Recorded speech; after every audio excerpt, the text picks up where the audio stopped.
Assalamualaikum warahmatullahi wabarakatuh.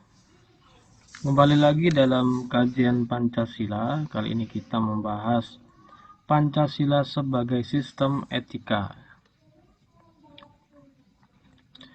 Ini melanjutkan video sebelumnya dan materi sebelumnya ya.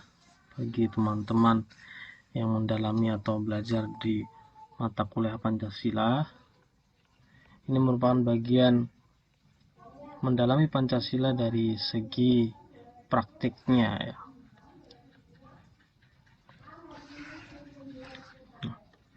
Kita mengawali dengan mendalami pengertian etika ya. Nah, etika berasal dari bahasa Yunani.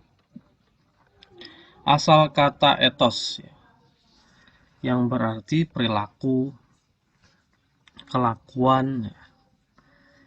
Istilah etika ini memang identik dengan kata moral. Kita akan sering ya kalau mengucapkan etika, maka kita akan teringat dengan moral, yang itu berarti cara hidup atau perbuatan yang bisa dinilai oleh orang lain. Etika juga bisa diartikan tingkah laku atau tabiat. Nah, etika ini masuk dalam bahasa Indonesia. Ketika kita cari di Kamus Besar Bahasa Indonesia, nah, ada beberapa artinya ya. Yang pertama, ilmu tentang baik dan buruk, lalu kumpulan asas atau nilai yang berkenaan akhlak, atau nilai mengenai benar dan salah yang dianut suatu golongan ya. Itu seputar etika dalam Kamus Besar Bahasa Indonesia. Nah, sehingga dapat dipahami, etika yaitu ilmu tentang perilaku atau moral manusia yang berhubungan dengan baik atau buruknya. Dia melihat perilaku manusia lalu bisa menilai baik atau buruk. Itu etika ya. Ruang lingkup etika. Etika dalam hubungan dengan perbuatan dan perilaku manusia dapat dibagi menjadi dua ruang lingkup. Yang pertama, ruang lingkup umum, yaitu mempelajari perbuatan-perbuatan manusia sebagai manusia secara umum yang tidak ada batas ya. Lalu dia khusus ketika dia mempelajari perbuatan-perbuatan manusia yang dihubungkan dengan berbagai aspek kehidupan, yaitu misalnya aspek kehidupan individu dan aspek kehidupan sosial. Etika khusus individual mencakup kewajiban-kewajiban manusia terhadap diri sendiri. Artinya dia sebagai makhluk individu mempunyai hak yang harus diperjuangkan, mempunyai kewajiban yang harus ditunaikan terhadap diri sendiri untuk kepentingannya pribadi. Lalu etika khusus sosial ini mencakup kewajiban-kewajiban manusia terhadap sesama manusia, yang artinya ada singgungan dengan manusia yang lain. Kewajiban yang bersinggungan dengan manusia yang lain. Itu ruang lingkup etika. Pada dasarnya etika ini mempunyai cabang-cabangnya ya. Ada aliran-alirannya. Dalam kajian etika dikenal 3 teori atau aliran besar dari etika, yaitu deontologi, teleologi, dan keutamaan. Setiap aliran di atas ya, 3 ini memiliki sudut pandang sendiri-sendiri ya dalam menilai apakah suatu perbuatan dikatakan baik ataukah buruk ya. Nah, 3 aliran ini mempunyai sudut pandang dalam menilai. Pertama, etika deontologi. Etika deontologi ini memandang bahwa tindakan dinilai baik atau buruk berdasarkan apakah tindakan itu sesuai atau tidak dengan kewajiban. Di mana etika deontologi ini tidak mempersoalkan akibat dari tindakan tersebut, baik buruk atau buruknya ya. Nah, kebaikan dalam perspektif etika deontologi ialah ketika seseorang melaksanakan apa yang sudah menjadi kewajibannya. Jadi letaknya yaitu menunaikan kewajiban, tidak mempersoalkan akibat dari tindakan kewajiban tersebut ya. Entah akibatnya nanti baik atau akibatnya nanti buruk, sepanjang dia menerapkan kewajibannya maka dianggap baik. Lalu sepanjang dia tidak menunaikan kewajiban maka dianggap buruk. Nah, ini menurut etika deontologi. Ini menarik ya, etika deontologi memandang hal seperti itu. Jadi misalnya kewajiban orang memakai helm. Nah, maka orang akan dikatakan sebagai orang yang berperilaku baik ketika memakai helm di jalan raya, membawa motor ya. Mereka yang tidak memakai helm ketika membawa motor, artinya tidak menunaikan kewajibannya, maka dianggap buruk. Gitu. Tanpa mempersoalkan akibat dari tindakan memakai helm tersebut. Itu ya, menurut perspektif dari etika deontologi. Nah, lalu etika teleologi. Nah, pandangan etika teleologi ini berkebalikan dari etika deontologi, bahwa baik atau buruknya sesuatu tindakan ini dilihat berdasarkan tujuan atau akibat dari perbuatan tersebut. Sehingga menurut etika teleologi membantu kesulitan etika deontologi ketika menjawab pertanyaan apabila dihadapkan pada situasi yang konkret. Ya. Ada dua atau lebih kewajiban yang bertentangan misalkan antara satu dengan yang lain. Etika teleologi ini lebih bersifat situasional ya, melihat keadaan di mana situasi konkret itu nanti bisa dipertimbangkan memilih mana yang mempunyai akibat yang baik meskipun harus melanggar kewajiban atau norma yang lain ya. Nah, itu semacam mencari solusi atau alternatif dari kekurangan etika deontologi.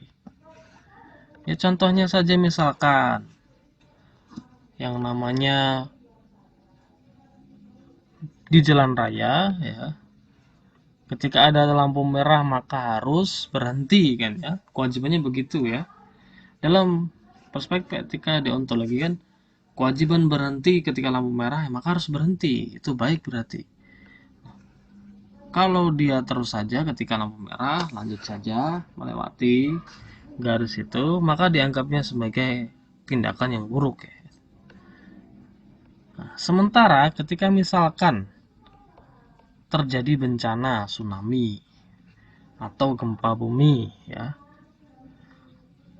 yang mengharuskan dia berkendaraan cepat menjauhi daerah yang berpotensi mendapatkan tsunami itu ya, lari ke atas misalkan atau ke daerah evakuasi, ternyata kebetulan ada lampu merah.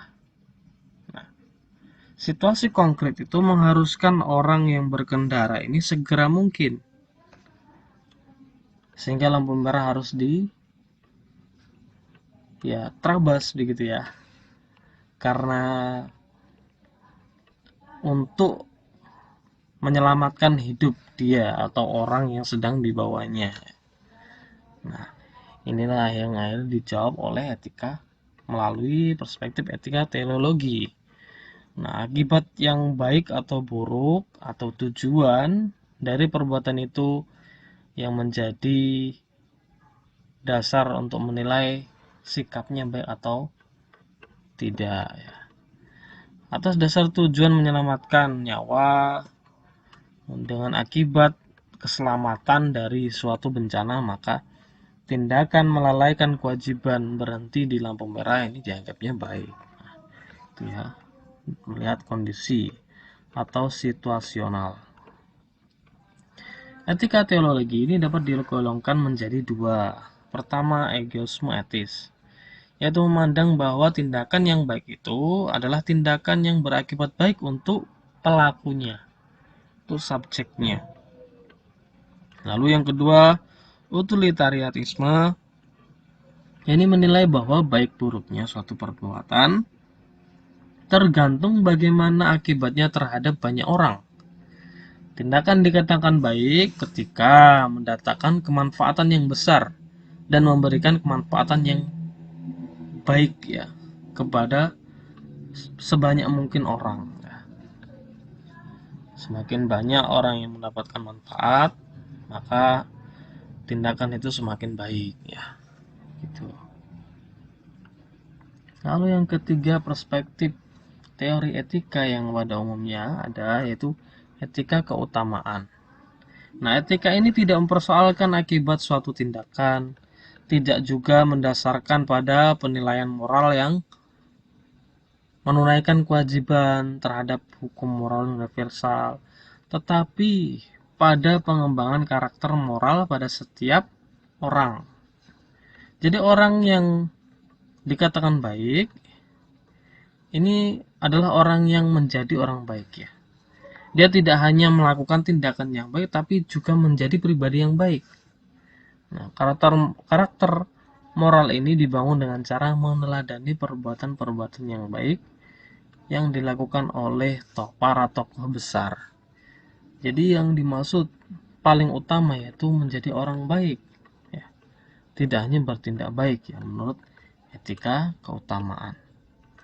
Lalu posisi etika Pancasila, di mana Pancasila sebagai dasar negara kita, lalu sebagai ideologi bernegara, sistem filsafat, lalu kita sekarang membahas etika Pancasila, Pancasila sebagai sistem etika. Nah, etika Pancasila ini sebenarnya tidak memposisikan secara berbeda atau bertentangan dengan aliran-aliran besar etika yang tadi ya. Tidak jauh beda ya. Maksudnya tidak membedakan sebenarnya ya, dari etika yang mendasarkan pada kewajiban atau etika atau tujuan tindakan atau etika yang melihat pengembangan karakter moral gitu ya. Namun etika Pancasila ini justru merangkum dari aliran-aliran besar tersebut, di mana etika Pancasila ini mempunyai arti bahwa etika yang mendasarkan penilaian baik dan buruk pada nilai-nilai Pancasila ya, yaitu penerapan nilai ketuhanan, nilai kemanusiaan, nilai kepersatuan, nilai kerakyatan, dan nilai keadilan. Nah, pada intinya mengembangkan dan menilai baik atau buruk suatu tindakan itu berdasarkan penerapan nilai-nilai yang ada pada Pancasila. Nah, kedudukan Pancasila sebagai sistem etika, ini Pancasila ternyata tidak hanya menjadi norma hukum, tetapi dia juga menjadi norma moral ya. Norma moral yang berisi aturan bersikap di dalam masyarakat terkait sopan santun dan kebiasaan. Dalam bahasa Inggris, hal semacam itu disebut sebagai public morality ya. Bahwa Pancasila disebut sebagai moral bangsa yang berperan sebagai pedoman tingkah laku semua rakyat Indonesia. Sehingga tingkah laku semua rakyat Indonesia hendaknya berpedoman pada nilai-nilai Pancasila, sehingga menjadi sistem etika. Nilai-nilai Pancasila yang menjadi sumber etika itu yang pertama, kita tahu sila pertama ya, ketuhanan yang Maha Esa. dengan arti bahwa negara melindungi kehidupan bangsa dalam menjalankan ibadahnya. Perilaku rakyat Indonesia juga seharusnya didasari dengan takut kepada Tuhan. Sehingga pada saat menjadi pejabat, misalkan pada saat menjadi warga negara, pada saat menjadi tokoh masyarakat, hendaknya dia melakukan sesuatu, bertindak, itu disertai dengan tanggung jawab. Rasa tanggung jawab, rasa diamati oleh Tuhannya, rasa kesadaran bahwa tingkah lakunya ini nanti dipertanggungjawabkan oleh kepada Tuhannya gitu ya. Sehingga mereka dalam bertindak ini lebih berhati-hati, lebih takut kepada Tuhan. Lalu yang kedua, kemanusiaan yang adil dan beradab. Negara serta rakyatnya ini seharusnya menjunjung tinggi nilai-nilai kemanusiaan, sehingga sikap dan tugas yang diemban ini tidak lain untuk kepentingan masyarakat Indonesia secara keseluruhan, membela nilai-nilai kemanusiaan, mengandung arti menaikkan derajat kemanusiaan ya. Artinya dalam bertindak ini ada rasa kemanusiaan yang hadir ya. Lalu yang ketiga, persatuan Indonesia. Indonesia harus mampu mewujudkan perbedaan menjadi satu persatuan. Dengan kita menyadari bahwa banyak sekali anggota-anggota masyarakat ya dari berbagai elemen ya, dari berbagai latar belakang ya, berbeda dari segi suku, berbeda dari segi watak, berbeda dari segi agama, berbeda dari segi kondisi ekonomi dan seterusnya. Tetapi hal itu seharusnya tetap menjadi sesuatu yang bisa dipersatukan ya. Perilaku penyelenggara pemerintah harus memunculkan rasa persatuan terhadap seluruh warga negara Indonesia.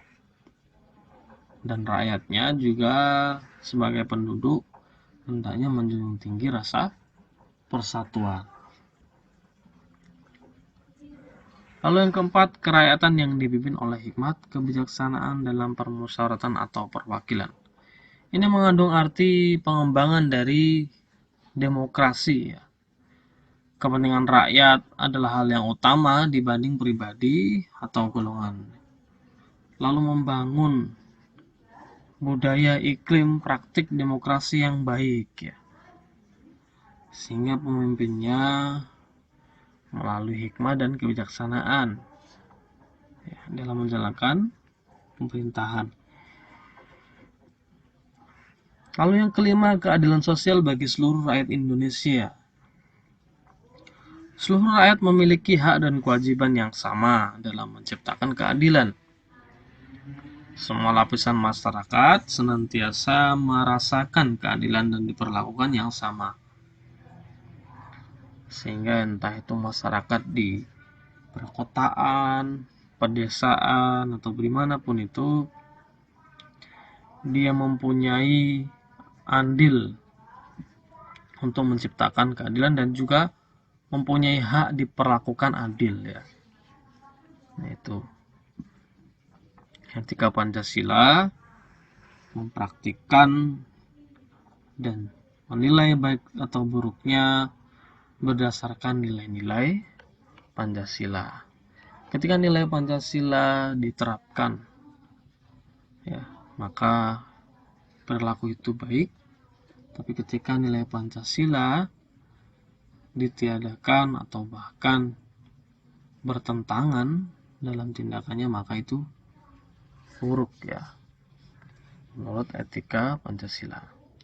Sampai di sini, ketika ada hal yang ditanyakan silakan bertanya di forum, lalu bisa juga menanggapi. Namun sebelumnya kita akhiri, semoga bermanfaat. Wassalamualaikum warahmatullahi wabarakatuh.